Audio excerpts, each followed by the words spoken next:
Hello everyone, it's Ashwin Rao.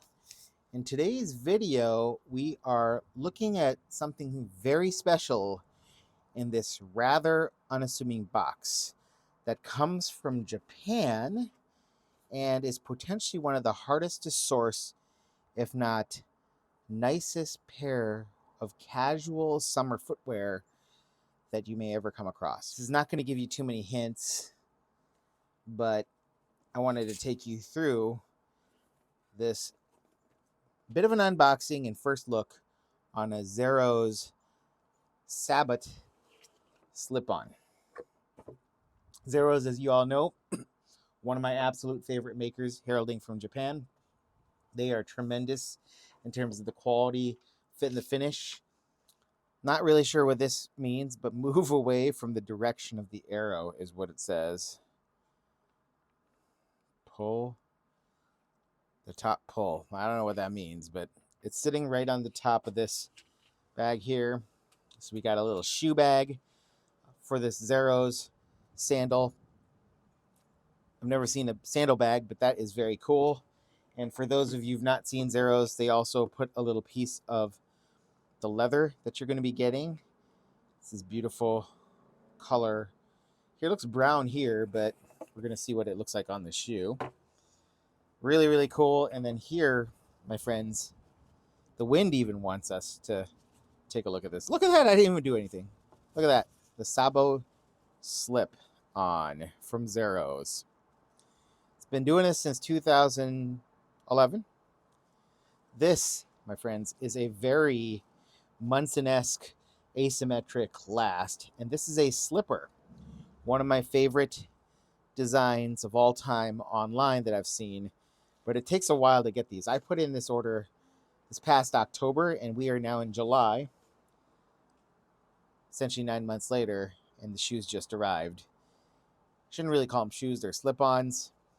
Zerrow's is known for the highest quality, and this is a olive Chrome Excel top on this Sabot slipper. The thing I love about the Sabot is you can wear it as such.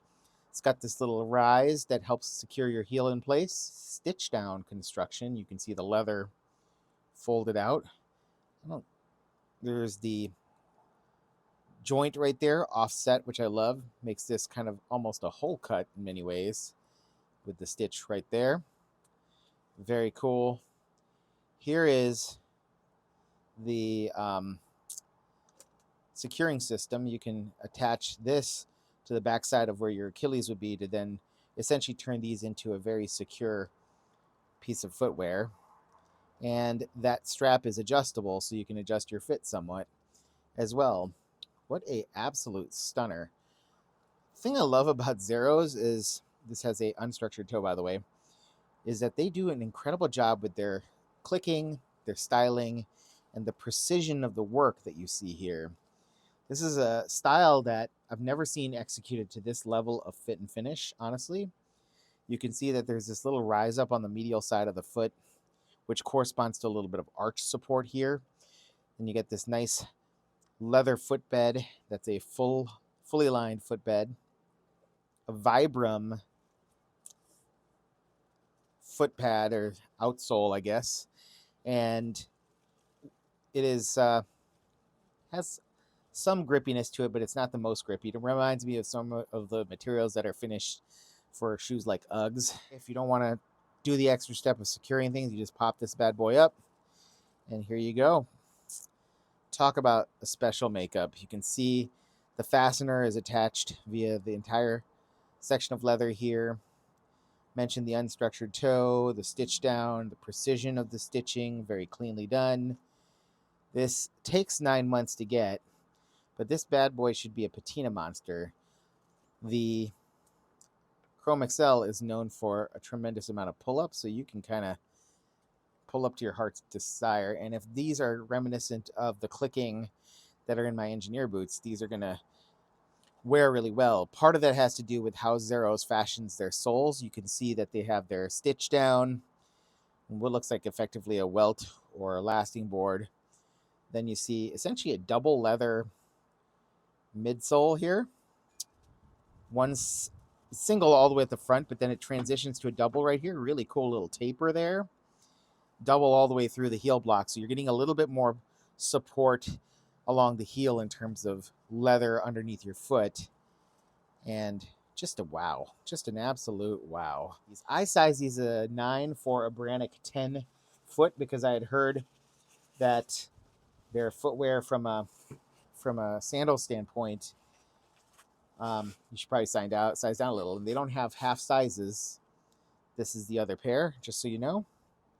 Here's that latch. It's got a little point where it kind of almost catches. And if you have to almost click it through. It's got like a hard stop right there. And then click it through. So you can put it that way, or you could put it this way. Very neat. All right, folks. Here is my Zerrow's foot with the strap on. And we're going to do it with the strap off here. Foot goes in. You can see that really cool pull-up happening just as I flex my toes. Look at how beautiful that leather is. Golly. Olive Chrome XL, folks. And we're walking. Without the security of this back heel strap, I pick up my foot. You can see there's a little bit of heel slip here, even on a size 9, which is my Brannick 10 foot. But on this side, no heel slip. If I pull this back and put my foot in and pull this guy, there we go. And we're off to the races. Very cool. Bing. Bing. Zerrow's footwear. Sabot slipper.